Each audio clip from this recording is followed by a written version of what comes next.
विजय थलपती उद्या मुख्यमंत्रीपदाची शपथ घेणार। राज्यपालांना भेटून केला सत्ता स्थापनेचा दावा।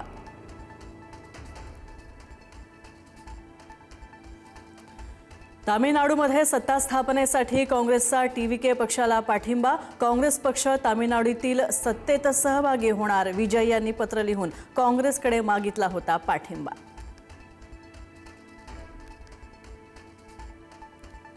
तामिळनाडूच्या राजकारणामध्ये घडामोडींना आला वेग। अण्णाद्रमुकमध्ये फूट पडण्याची शक्यता। टीव्हीके सोबत सत्तेत जाण्यासाठी 30 आमदारांची पक्षांतराची तयारी।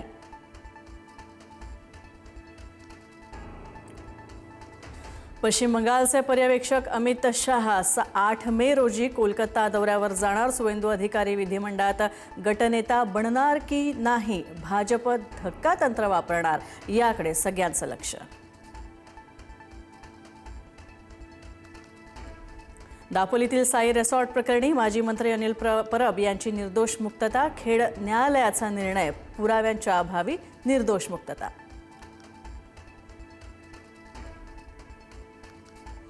पुण्यात 9 वर्षीय आजोबांकडूनच मुलीवर अत्याचाराचा प्रयत्न, तर पर्वती भागामध्ये नागरिकांच्या सतर्कतेमुळे अत्याचाराची घटना टळली। आरोपी आजोबाला अटक, पॉक्सो अंतर्गत गुन्हा दाखल।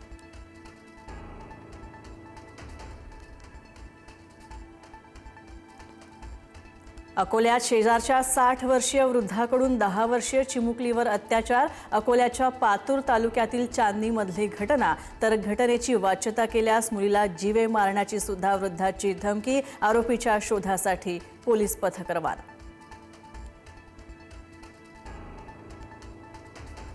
पुण्याच्या नसरापूर अत्याचार घटनेतील नराधमाची लैंगिक सक्षमता तपासणी पॉझिटिव्ह। ससून रुग्णालयाकडून आरोपी भीमा कांबळेची तपासणी। न्यायवैद्यक अहवाल पोलिसांकडे सुपूर्द।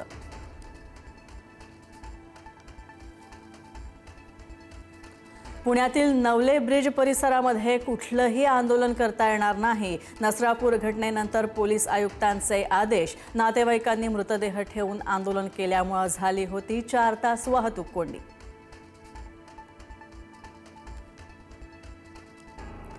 आईस्क्रीम विक्रेत्याकडून 14 वर्षीय गतिमंद मुलीचा विनयभंग। पुण्याच्या मुळशी तालुक्यातली घटना। गावकऱ्यांनी आरोपीला दिलं पोलिसांच्या ताब्यात। आरोपीवर कठोर कारवाईची मागणी।